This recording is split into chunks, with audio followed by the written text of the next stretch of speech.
So we should be live right now, and it'll take me a minute to get everything in order here. But we are live with Chris Carter, and as soon as I get everything set, we will start.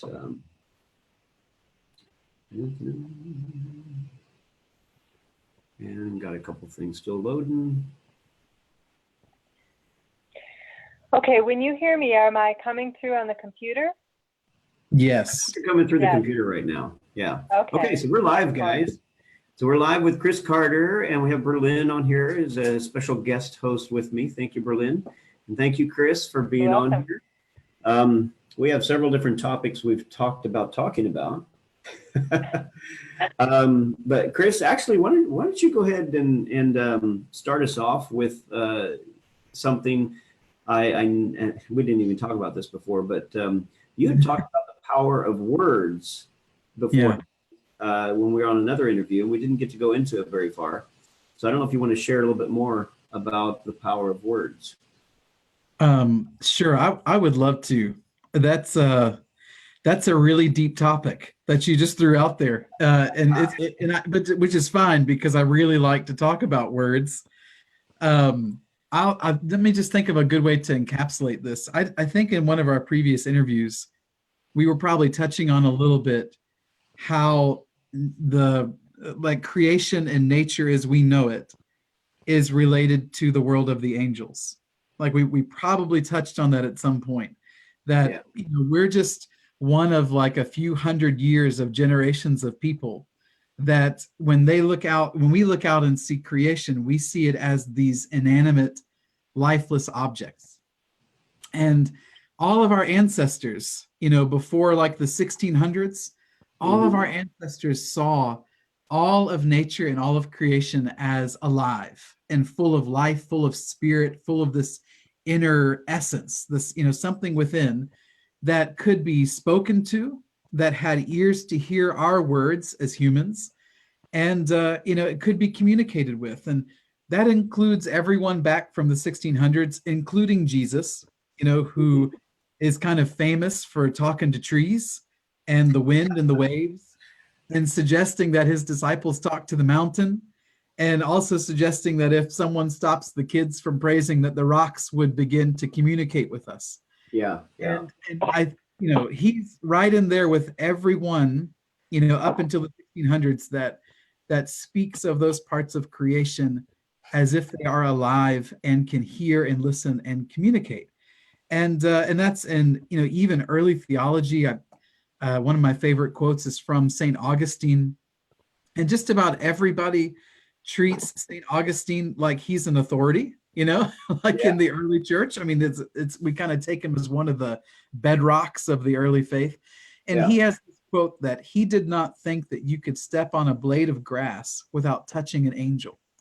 So he had this notion too, that the world of creation, of nature, and the world of the angels was essentially one and the same. Now, the world went through a really big shift in around the 1600s, which historians, not me, but historians have called the scientific revolution. And essentially what it did was it said, everything that you think about nature is wrong, that it really is this world of lifeless objects. And if we can predict the behavior of those objects, then that's all the truth there is to know. That there's no other life, there's no spirit, there's no essence within those things. And while that seems, especially the way that I'm presenting it right now, while that seems like a really bad deal, there are some good things that came out of the scientific revolution. The first thing being that it certainly rid the world of all of that paganism from before that really worshipped the creation and worshiped all of the voices they were hearing from the sun or the sea or everything else. So there are good things to come of it.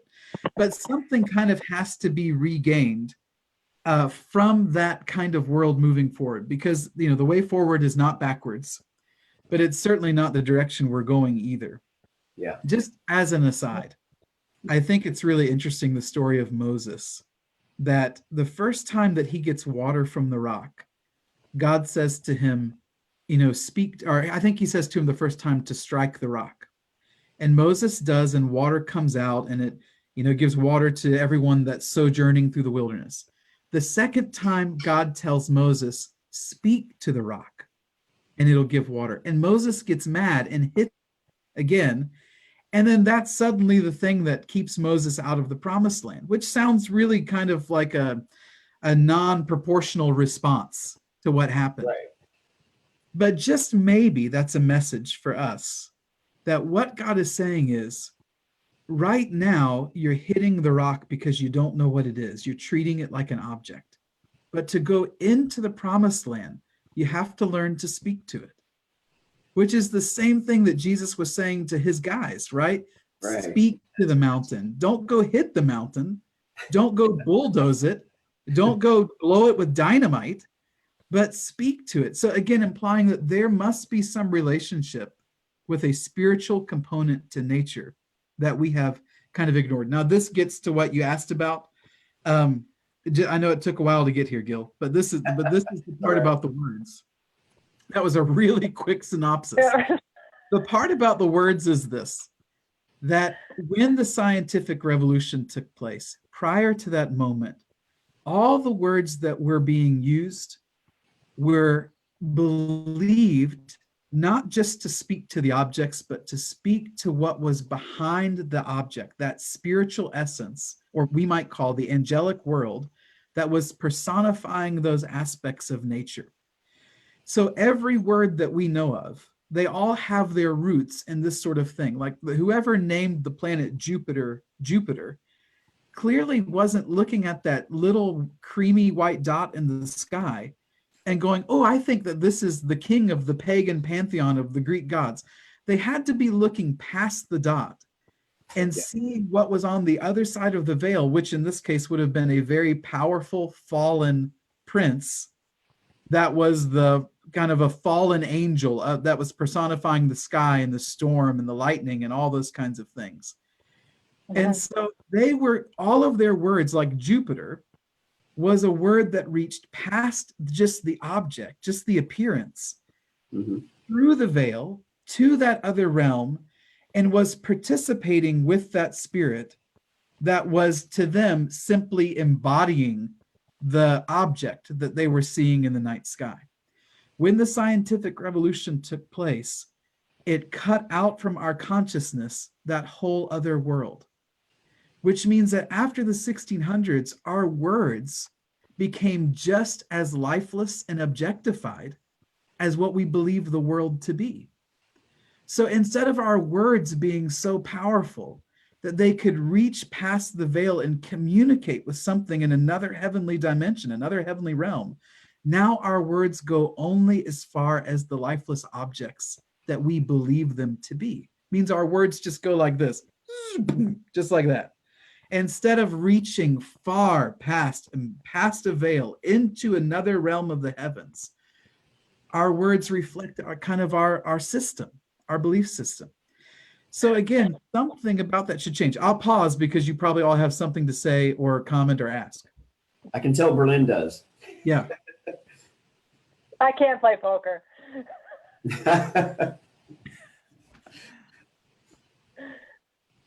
Okay, are you pausing? Is this it? I am. Go ahead, Berlin. Go ahead. I'm out. What I'm out for Berlin. Okay, so what I want to say is, yes, as far as the context of the words, I understand what you're saying, that it totally makes sense that they fall lifeless because we don't believe the life in them, and that it's more prosaic rather than poetic, right? And I know that you talk about that a lot too. But also the shape and form of the power of our words, I've been just researching, they have the resonance and the frequency, and they have so much more power than we give them because of that, the emotion that they are placed with.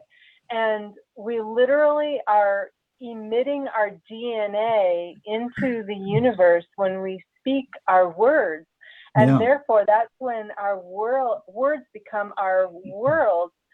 because we're putting it out there, and the frequencies that we speak and the emotions that ride on them creates things or destroys things. And I think that because of that disconnect of the knowing the other dimensions that are, I'm not necessarily going to say behind, like you said, because they're like superimposed. Superimposed is like, a great one. Yeah. So we, because of our knowledge, our disconnect of that knowledge, I think that we lose track of how powerful our words are, and even the words that we say to ourselves, because our thoughts are things as well, because they're interacting in that other dimension that's superimposed, right?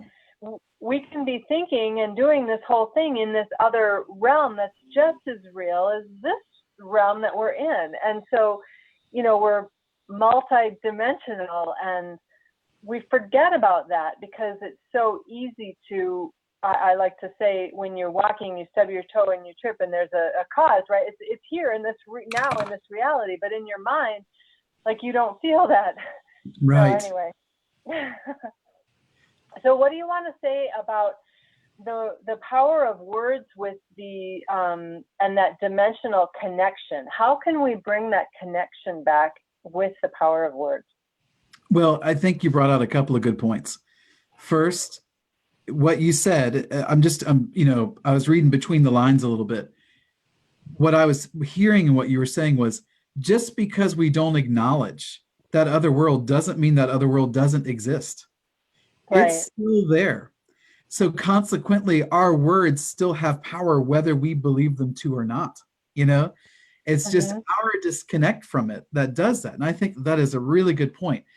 I think the other thing too is, if we asked Christians in general and we said, where do you feel like your words have the most power? And I think they would say it's obviously like in their conversations with God. And a lot of charismatic Christians might say, well, when they're praying in tongues, like they would call their prayer language or something like that. And again, all of those things are moments when they are clearly acknowledging that other realm that's not necessarily in the mortal plane, and they're communicating with God. They're communicating with the Lord seated in that other realm. So they're in those moments, they're actively working with it. So consequently, their words feel more weighty to them. And they do feel like an utterance. Maybe even a charismatic Christian would use a prophetic utterance in that moment. So I think a lot of Christians are familiar with the idea that words are reaching farther than just the objects around them, but probably only in the context that they're used to in church, which is the context of conversation with God, prayer, things like that. So here's a question for you. Sorry. Yeah, go ahead, Gil. So this is a little off topic, but it's not so much, because I was just up in the mountains, had a great time over Thanksgiving, just doing a hike and going up in the mountains. And I was actually praying for creation to cooperate with me so that I would not trip, because we were off trail. We were on some very, very steep trails, and I was praying dearly that the creation would treat me nicely, and because I could have easily had a bad spill. Anyway, yeah. So, but when I'm in the mountains or when I'm in nature, when there's a tree or anything around, there's a sense, and I think most people feel this, but there's a sense that, there's something there. You just sense there's life in the tree or the grass, the animals, there's life and a spirit behind that. So I'm going to switch over to E equals MC squared with Albert Einstein, and that all mass has energy. Yeah. And so there's this sense that you can tell, I can not feel quite so dumb speaking to a tree, but when it comes to like asphalt, which that has a frequency, that has energy, that has mass, but it's like I don't feel a connection to asphalt or this desk or things that don't have a life above and beyond something that we know is living. But yet Jesus said that the rocks would cry out, or to speak to the mountain. So what is it in all that? What makes the difference? What's your take on that? Just to answer the question, not to be cheeky, but to answer a question with a question. When did we start building with asphalt? Yeah, industrial age. Industrial age. Yeah. So have you ever tried to communicate with plastic? No, no. That's interesting. Okay. All So right. you see where I'm going? Yeah. The things that we made after the moment in time when we sort of lost in our consciousness and in our ability to perceive that other realm, we began to make things that also reflected that were in essence lifeless, which is what makes plastic so odd. You can bury it in the ground. It's not going to reform with nature for a very, very, very long time. But prior to the scientific revolution, everything that was built, not only was it typically built to last, but if it was abandoned or if it was destroyed, it was made up of the simple elements of nature itself, and it would go right back into it. So there was never a sense, I mean, you could still see ruins, but the ruins were rocks. It's granite. The wood has turned into the things that wood turns into when it decays. I mean, it's everything went back to where it came from. It's only after the scientific revolution that we're even capable of building things or creating substances that are being created out of concert with that creation. Consequently, they won't mix with the creation. Yeah. So it is, and I don't have the answer. I think it's the same. Most of us probably talk to our computers, but it's probably not nice. So, Oh, come on, come on, work for me this time. or it's bargaining, right? It's bargaining. Right. You do this for me. Yeah. So I think that, what you're kind of striking on, and I don't have the answers, Gil. I really don't. I just think it's an observation that's worth our time looking at. Is there something to the way that we've built, the way that we've created since that moment that has made things that maybe, is it possible they don't even have a within? And again, not a within, Lynn. They don't have that superimposed spiritual Right. life inside them. And could Yeah. that be one of the crucial factors of the next age Yeah. that Well, won't make anything that's not in concert with nature? so Michael Beckham, I thought he was going to join us, and he might still join us on here live, but he's on Facebook and he's asking the question, what about AI? Because it's a good point, because I do feel a sense of an attraction to the electronics, more so than I would, a piece of plastic or something, which is very strange. So anyway, I'll just throw that out there and let you say something on that before I go to my next. Well, the AI is the classic God in the machine. Mm-hmm. The God ex machina. It's the classic moment of the scientific revolution has run its course. It has created a God outside of that realm, outside of that heavenly realm, and created a mind, created something to think. I just, you guys know me. No one has to agree with me or go this far down this road. But when I saw on my email the other day that Google suggested to me that it could possibly answer some of my emails for me, I wanted to take my computer, throw it off a cliff after I've lit it on fire, and then protest. And I don't protest, but I'm telling you, I would have made a full-on poster board with the stick on it and protested something that day that said, heck no, I don't want your AIs at Google telling me how to communicate with other humans, because I don't want you to tell me what to think. And I think every step along that road, and that's clearly what AI is for, to make our lives better. But in every respect, what it's doing is it's taking our humanity away. The very thing Google suggested to me that day on my Gmail, that it could answer my email, is the thing that makes me human, which, going back to our topic, the word. My ability to echo what my Father in heaven has done and to utter the phrase, let there be, and it is good. This is like the crowning moment of the story of the redemption of man, is to be able to make that statement and for it to actually create something that's good. And if I can, Berlin, to go back to what you said too about how can we in this in this time treat our words differently? And I don't know. I just have vague suggestions. And one of them is we're going to have to make a conscious effort to swim against the stream of culture. And it will be really, really hard. But part of that is connecting to language the way that it was. And Berlin, you brought this up. Our life can't be all prosaic. We can't just think in objectified language and think that we're getting the whole counsel of God. We have to learn to connect with that poetic side of life. And it feels so awkward to us because our whole society is at this point in time, I would say it's 95% prosaic, and that may be being generous. It could be 99. And with every AI and with every screen and with every smartphone and with every computer, we get more and more objectified and more prosaic in the way that we talk and the way that we think and the way that all that happens. So maybe step one is just stop the madness. Remember that commercial, that infomercial from like the 90s where the lady was like, stop the madness, Stop you know? the madness. Yeah, I feel like doing that sometimes. I really do. Yeah. Like, stop the madness. Like at some point, we got to turn stuff off. You got to read, and you got to go back to maybe how they communicated when they were still communicating across the veil. Because like we pointed out, Berlin, I think when people are praying, they are obviously communicating across the veil. Their words matter. Your words have weight and substance, but when it comes to that commission for the next age, which might have everything to do with liberating creation, we might have to learn a new way of talking. And that may just start by being able to see creation as alive when we're in the spirit.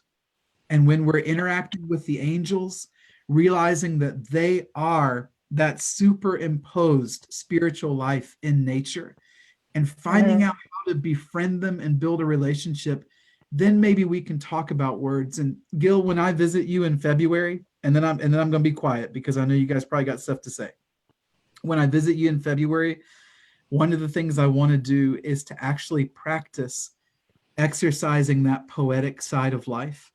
Yeah. I've had some of the most intense encounters with angels when I let them reshape my language. And I don't mean like a prayer language.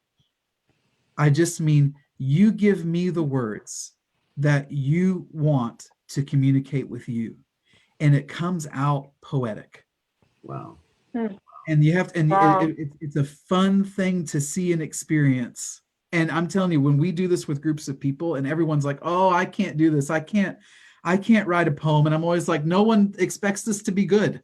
You know, like no one's saying you're supposed to be a poet. I just want you to communicate differently for the next 30 minutes. And I'm telling you, the stuff that people come up with, like it wholesale will blow everybody's mind. Now, do you feel like it is the same thing as or similar as journaling? Because when I journal, it's a two-way journaling process. Yeah. And there is oftentimes, even when I'm writing down what I believe I'm, hearing from, the Father or Jesus or, angels, it does tend to come out very poetically or differently than what I would write, which is part of how I know it's not me and it's them. Yeah, right on. Yeah, so it is a beautiful thing, and I do enjoy. That's why I encourage everybody to journal, not just to keep a record of what's going on, but that is different when you experience it. You know that this is not you, especially if you're not poetic. Yeah. So go ahead, Berlin. Well, I just wanted to. I have this burning desire that we still need to wake a lot of Christians up to what's going on. And of course, in my marketing, with my marketing hat on, you usually point out the pain points so that they wake up and go, wow, I'm feeling that. What is the solution, right? So if we could just rewind that discussion on the scientific revolution, well, from what I've been studying and learning and seeing in other dimensions or about other dimensions is that scientific revolution wasn't by accident. No. There are forces that want to separate us from our humanity. Yeah. And it was brought to us as an alternative new shiny object that we tend to gravitate toward. And so when, like you said, 95% of the culture is prosaic, well, 95% of the culture is also going to the newest thing in technology, right? Yeah. There's very few who are backing off and coming off the grid, or coming off of that technology sweep, right? So how do we talk? And let's just keep it under the dome of Christians or Christ followers, or people who are perhaps dischurched, like most of us actually, who want to seek more of God, but are not finding it in the church realm. How do we talk to them? How do we talk about the pain points and say, look, this is what's going on. This is what's happening, and you're falling into it. If you don't X, Y, Z, then you're going to X, Y, Z, whatever.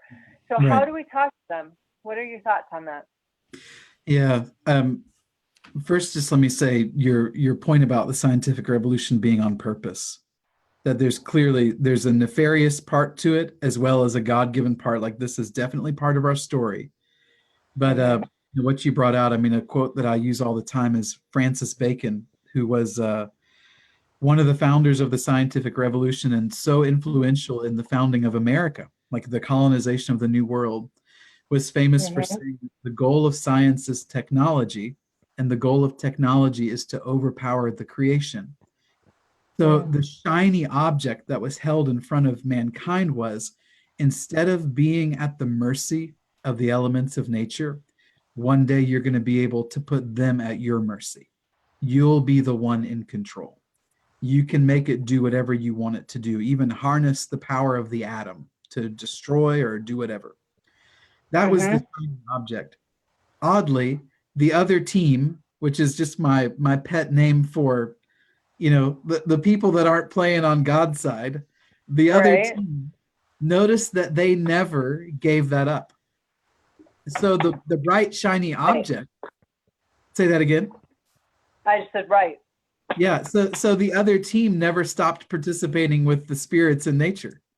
So it was the bright shiny object that was held up for, let's say, the Christians, and everyone else kept the old stuff because they knew that there was another world and it was actually not going to give the power that it was promised. In some ways it does, in a lot of ways it doesn't. So I thought that was what you brought out there is right on. The pain point with Christians that you were talking about, either being dischurched or disenfranchised, like, how do you talk to them? And I think the first thing is with a tremendous amount of honesty. The kind of honesty that says, you're probably where you are because you have felt like you don't fit anymore, and you can't fit anymore, and you can't make it work. And as hard as you try, you can't get excited about things. And you just, you might call it burnout. You might feel like you're done, whatever the case may be. You haven't lost any love for the Lord. You just can't keep doing what you're doing. And I think a tremendous amount of honesty would say, you're not alone. There's a reason why you feel this way. And it's not just you being in a bad mood for 5 years. You are in a season of time. This is where the cosmic clock comes in. That is going to put you in this place. If this is your path, if this is what God has for you, you're feeling this, whether you even mean to or not. You're in a season of time that is a transition, which means you're going to be coming out of the things that seem so normal and so prescribed and so right for the last 2,000 years, as God uses you and so many others to help open the door into some really brand new things. So I think honesty goes there. I think honesty also says, no one knows the answers right now. It would be impossible to package something up for you with a bow that's going to make everything work out all right. If you're in a transition, there is no package with a bow. All there is community. And I think that's why you saw the Essenes during the last cosmic transition. I think Yeah. why you saw the Essenes separate themselves. They went out into the desert because they couldn't do Judaism as it was being done anymore. And it's not because it was wrong. They just couldn't. God he had them in the transition. They couldn't do anything but respond to it. And they didn't know what was going to happen. So they at least got themselves together and said, let's at least not know together. And let's at least be honest about it. And let's at least look forward together. And then, of course, out of that wilderness came John, who was doing the commission of the next age even before it had properly been given by Jesus. So the effect of that honesty and the effect of that community produced it. Maybe we can call him the ultimate transitionary, which is probably why Jesus said, hey, of those born of women, no one's greater than John, maybe that produced that level of honesty, that level of community. And then I think if the other pain point is I know that there's more. I know that there's more than I've been taught. I know that there's more out Yeah. there. I hear these conversations about nature and angels. And I've been in this system, which for the vast majority of the last 2,000 years has said these are subjects we are not allowed to touch, despite the fact that, again, the other team majors in this stuff. Yeah. Then I think for those people, you say, you are welcome to pursue this with the safe environment that we can provide. And that safe environment is, of course, centered on the work of Christ. It is never going to deny the significance of the cross. And it's always going to center things on Christ, that Christ will have the preeminence in all things. Again, Gil, you did an incredible job. When you discuss plumb lines of how does that safe environment stay intact. So I think in summary, Berlin, you're essentially doing what the Essenes did.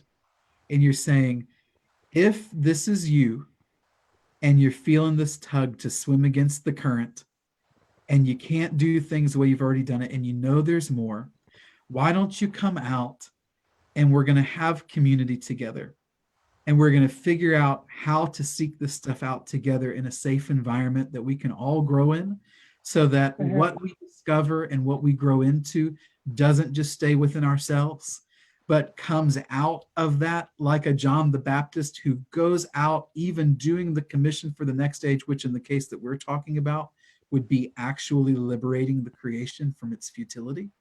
That would be what this kind of John the Baptist would do. And that out of that community, these people would come out giving of what they've learned from this sort of thing. Again, like I said, no, there's not a package with a bow, because it's tough in a transition to have that. But that would be the way that I would probably speak to them. And so I'm going to do a shameless self promo on Ultimate Impact. Way to go. This is, and I didn't even put it up here on the screen for people to go to, but it's ultimateimpactmovement.com.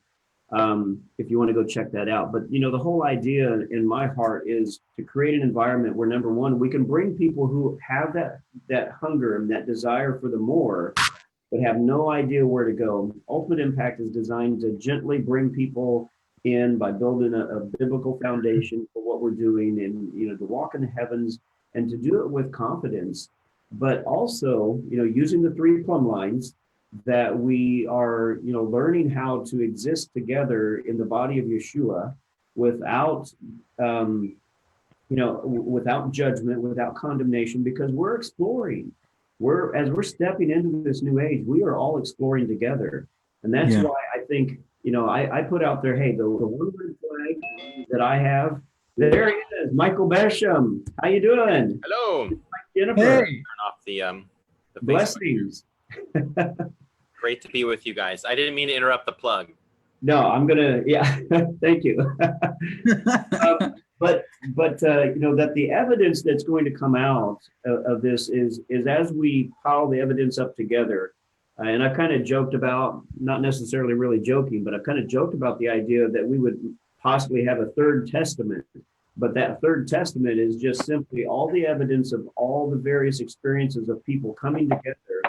And as they come together, you begin to see a significant flow of, you may have, 10,000 experiences that are very similar to one another. And we could kind of look at that and say, oh, well, this must be the way it really is in the heavens. Yeah. But it doesn't disqualify all these other ones that are out there. But the red flag that I have is when you get people that say, hey, I had this experience and this is the way it's got to be, everyone. Everyone's got to follow what I'm doing. And this is exactly the way it is in heaven. That to me is a big red flag. That's pride and arrogance stepping up and saying, hey, here I am. But, what I'm hoping to do and what, we're hoping to do together is through Ultimate Impact that we bring people in and teach the idea, make sure that everybody understands we're on a journey together. We're learning how to be the government of God. We're learning how to walk in the heavens and discover who we really are, because we really are so much more than what the church teaches us. So that was my little plug. That was a really good shameless product placement moment. And I really like it. And I like a good shameless product placement moment. That was good. How about this shameless product placement moment? There you go. Nice. Read the book. It's actually really good, and I think that we need this foundational material for the Ultimate Impact series. Yes. For talking about how the transitions are occurring and that we're in a transitional age. So I think that's probably you should do a promo like of those 4 promo videos that you have at the very beginning before you even launch the series. Yeah. One of them needs to be on the cosmic shift. I really think so. Yeah. So you and I need to talk off screen about that, because we do have some adjustments to do. Michael, you have anything you want to ask or share or throw in here at this point? Well, just amen to all the product placements. Nice to meet you, Miss Newbie, and Hi there. Pleasure, and Chris Carter, and this is my wife Jennifer, and we're both so happy to meet you guys. And just basically from where I'm jumping in here, kind of late here, I apologize. I agree with what Gil said. There's a lot of people that have been to heaven. They have their own version of heaven, and it's like Cat Care's heaven versus Mike Parsons' heaven, and cowboy heaven and baseball heaven and Star Wars heaven, and then people are loyal to Ian Clayton or someone else or their own vision. And can we all just get along? I like Rick Joyner's heaven. Yeah, exactly. Yes. Yeah. And that's the thing is allowing, I honor all these people because they're having experiences, but I have learned that through my own experience that just because it's my experience, number one, it is my experience, and that validates for me. However, it doesn't validate it for the world that everybody has to follow my experience. Right. It doesn't make my experience right. I'm having experiences that honestly I can't fit it together with my theology. So another section to go study, Right. Yeah. So I think we're learning a lot about the world around us and our theology that perhaps shouldn't have been included in our theology because it's more about a cultural norm than it is about what the relationship that God wants us to have with him and Jesus and Holy Spirit and everybody else up there. So I think that we've just pulled things from our culture and put it into our theology. That that's probably what's hard to make it fit now, because it's not. And I just wanted to say, across the board, this is happening, especially in medicine. What's going on with the scientific revolution that took a lot of the natural things off the board as far as these are healing things that God intended, and we don't need to go down that path. But I think it's happening across the board. That this transition is much bigger than just a religious or church movement or a political movement. It's huge, and it's so uncomfortable that all we can do is hold on to those plumb lines. Yeah. Because otherwise we're just like swayed back and forth by this angst of, oh, I know this isn't right, but this feels right. And wait, that used to feel right, but it doesn't anymore. And, you know, what's going on? It's like the trapeze artist, like you have to let go of this one before you can grab a hold of this one, you know?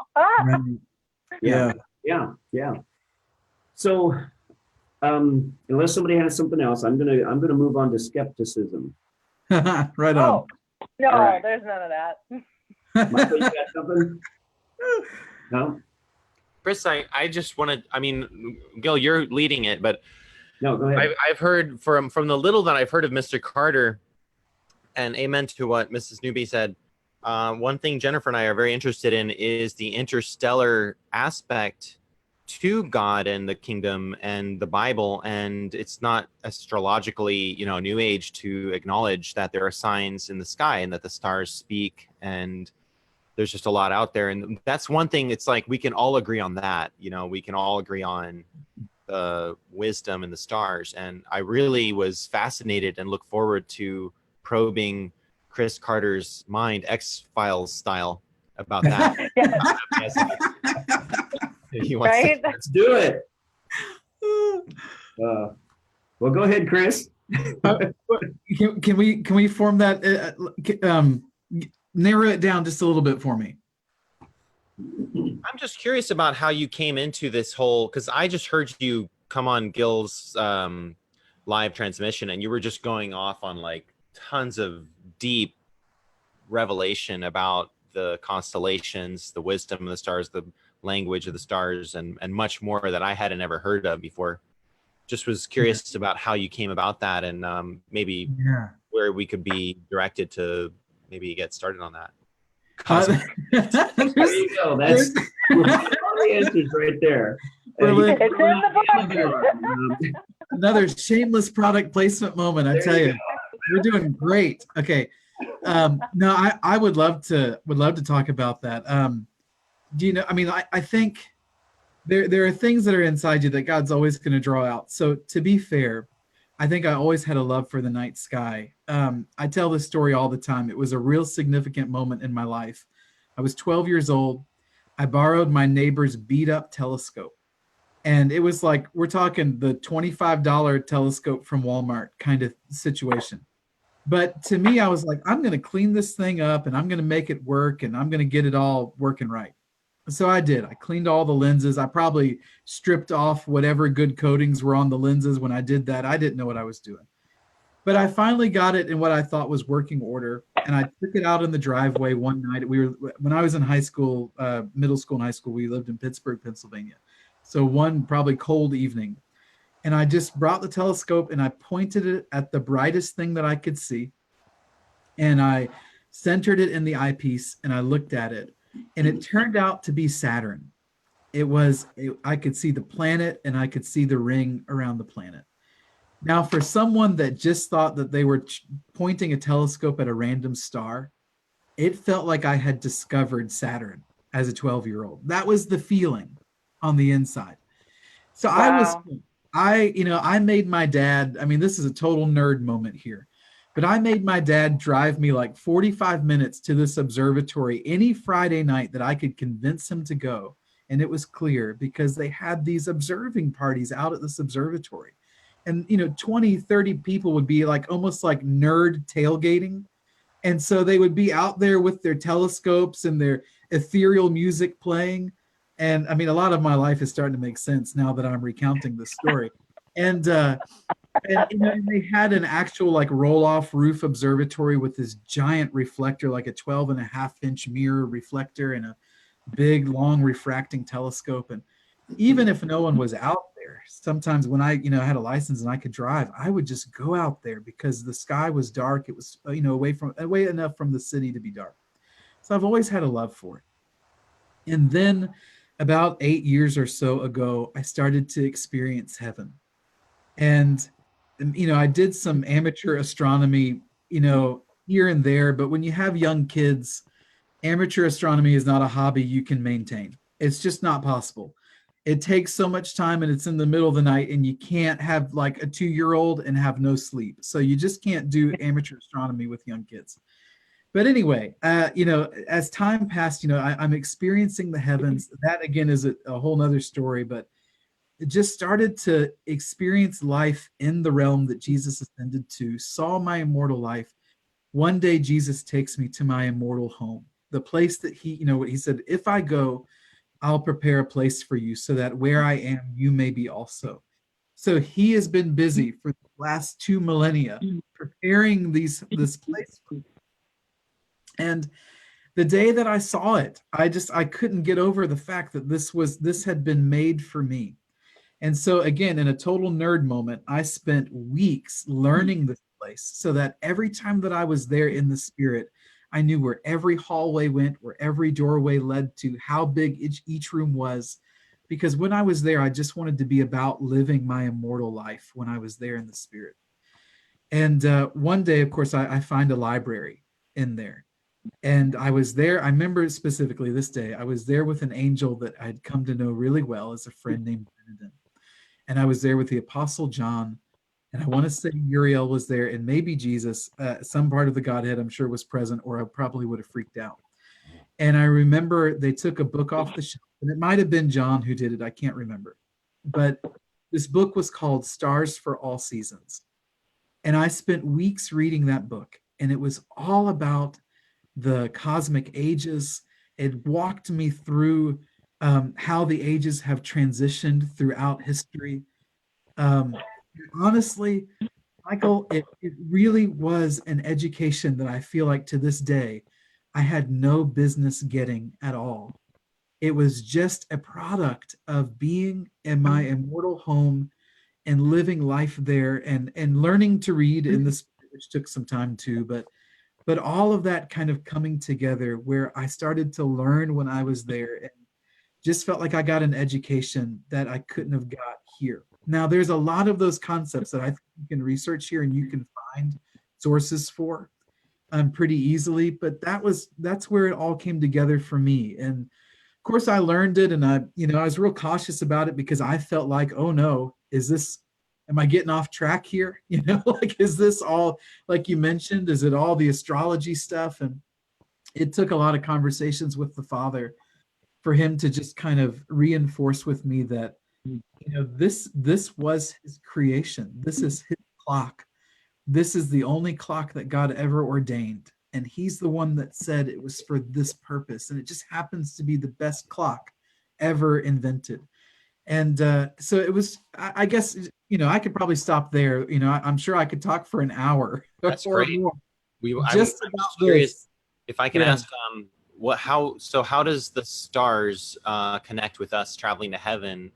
And would you look at them not as so much as like the New Agers who channel the Pleiadians and the Archangels, more like signs in the sky? How does that work? And is there anything that you can say about what God showed you? Because this is like literally dovetails with.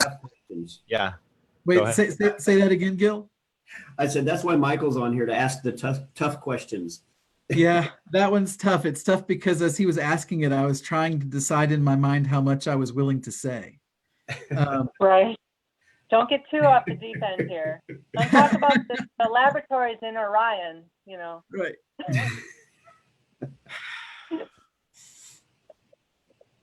I don't know. I'm still deciding, Michael. Can you ask your question one more time, just so I make sure I can filter through it and say what I really want to say in response to that?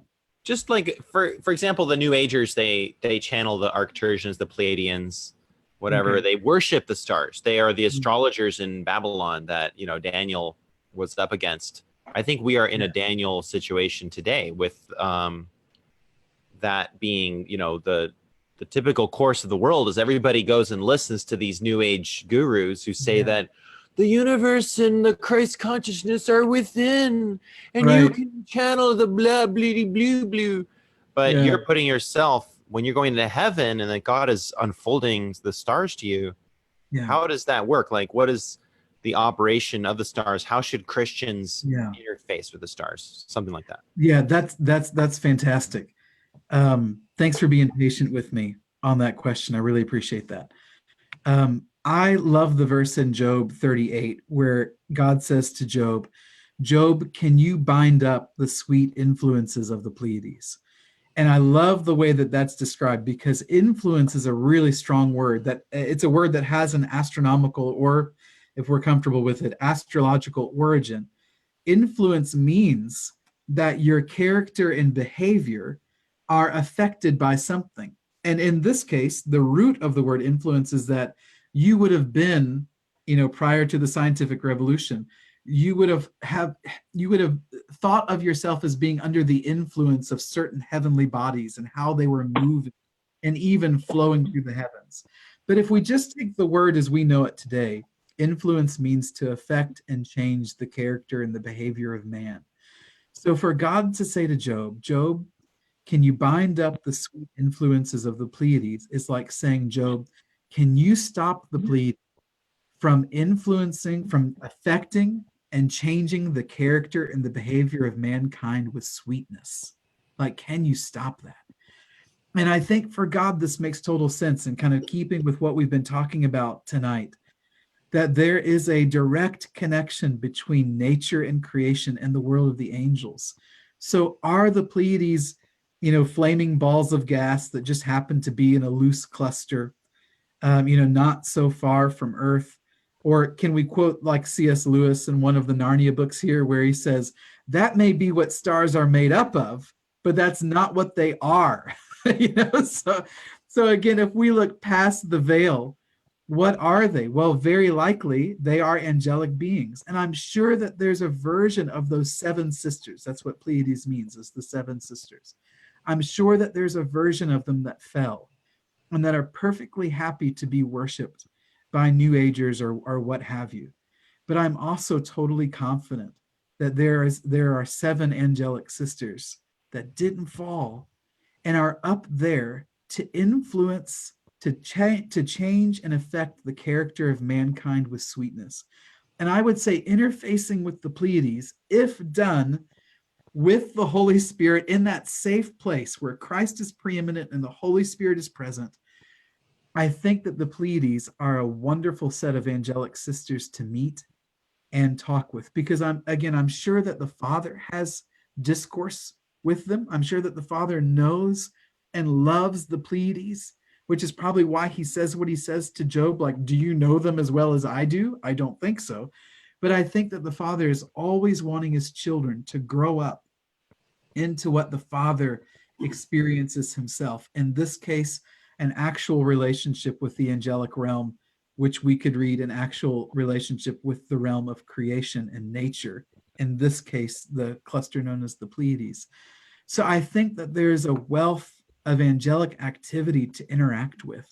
Most of the bright stars in what we would call the cardinal constellations of the Mazzaroth from the time of Daniel have been associated with the archangels.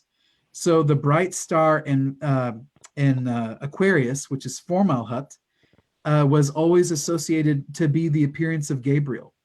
The bright star in Taurus, which is Antares, was associated with Michael. The bright star in Leo, which is Regulus, was Raphael. And then the one in Scorpio, Antares, which means the rival of Mars, was always thought to symbolize Uriel. And of course, Uriel being the replacement for that bad Scorpion sign, which, if you've heard me teach on the cosmic clock, is the eagle, the Aquila constellation. So anyway, all that to say, from Daniel, who I think that's his legacy, by the way, because it's only after Daniel that those traditions start in Persia. And that's probably because of his work, him understanding all of those things. I think a lot of people have even suggested the Magi are following instructions laid down by Daniel, that's how they're watching the constellations to know not only when to go look for the boy Jesus, but where as well. So maybe that's a good place to pause. Michael, kind of direct me if that question needs to go somewhere other than that. I'm good. I'm just like in a total drunken ecstasy moment here, enjoying this very much. If my wife, same thing, or if any of you from Berlin. Nice to meet you. Well, I'm going to share anything. Nice to meet you too, Michael. Thank you. I have two things. First of all, I want to go back, Chris, and when you talk about testing where you are, because people have had encounters with false Jesuses, false Jesus's blood. Yeah. We have to be able to know when we're pursuing this track of going into the heavenlies that we are safe. And so I'd like to pursue that a little bit. And then my other thought was, well, let's do this first, and then we'll come back to the other thought. Yeah, I mean, I think if we step back from our heavenly experiences for a moment, and maybe just like stop thinking like charismatic Christians, and just think like a human being would think, is the fruit good? So like I tell people all the time, if you're in heaven walking with Jesus and he punches you in the face, there's a really good chance that's not Jesus. And it would just take like that little bit of common sense / fruit testing moment to go, that's not him. And I'm going to find him right now, and you're going to go, okay, you're not Jesus. I don't see the fruit. This is not how Jesus would talk. This is not his actions. Lord, in Jesus' name, where are you in this picture right now? And then you find that. Yeah, go ahead. Because it's funny that you would use that illustration. The illustration I have is an experience that I had where I was in the garden just having, some time with the Father, intimate time. Yeah. And I had this sense that he was kicking me. Yeah. And I was about ready to just back out of it because I'm thinking this is not the Father. Yeah. But at the same time, what we teach people in Ultimate Impact is ask questions. Don't just assume things, ask questions. Absolutely. So I asked, I said, Father, what is this? And then he gave me a broader picture. And when my kids were young, I used to put them on my, I'd lay down on the floor and I'd put them on my feet and I'd kick them over my head. And they just loved it. I'd swing them over my head. They'd land up behind my head. They'd come back around and I would do it again. And that's what the Father was doing with me. Oh, right on. I don't have any childhood memories of that kind of stuff. And he was with me. So right just on. back to the idea of ask the questions, Father, what is this? Or Jesus, where are you? What's going on? And not to just bail out, but to ask the questions. Yeah, I agree with that. I mean, anytime that something's happening that seems odd, I always like if someone's there and they're like, I don't like what that angel's doing, then I go, well, just look at Jesus and go, Jesus, did you see that? And if Jesus goes, yeah, then you go, Lord, did you think that was good? Or is there something you want to do about this? Or why don't you handle this because he's freaking me out, or something here is freaking me out. I think in some ways it's almost like we kind of have to do this like Gil, like you pointed out, we have to enter like children. Yeah. And maybe not be so serious all the time, but a lot of the time just be willing just to be like, hey, this is weird. I don't think this is it. I'm just going to go hang out with the Father for a minute, and I'm going to figure out what's going on here. And of course, this is also where doing this sort of thing in a group really comes in handy, because if you're with 5 other people, they can typically walk you through it, or you can just say out loud, this is what I'm saying. And they can be like, yeah, the fruit's not good there. That's whatever's going on. We need to work through something before you try this again, because this isn't going well, You're on a bad trip, man. Right. Exactly. Yeah. No, it's good. Berlin, did you have something else you wanted to ask?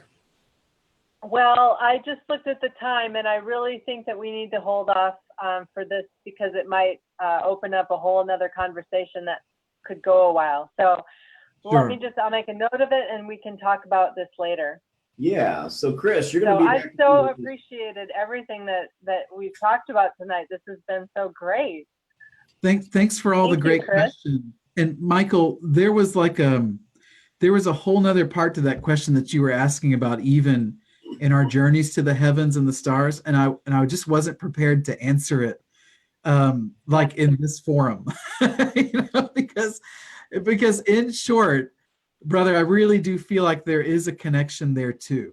And I think that if we watch like when we were sent here into this mortal realm, like, what we would think of as our birthday, and why people's birth sign comes into play so much, and why everyone seems to want to know that. All those kinds of issues are probably wrapped up in that too. And that's a really great subject that's probably worth spending a lot of time on. So thanks for asking that. I appreciate that. Thank you, Chris. And if I can talk with you again soon to schedule you on our show at the Fringe Radio Network as well, that would be awesome. We're I would love it. constantly debating and discussing this, and we need an expert like you to come in here and set us straight, because I didn't know anything that you just said about the Archangels. We're all reading the Book of Enoch right now. We're going through the Book of Jasher, keeping things foundational, but yet, you know, we're tuned into Ian Clayton. We're listening to these different voices and Mike Parsons, and we poke fun at them because we love them. We're listening to everything they've got,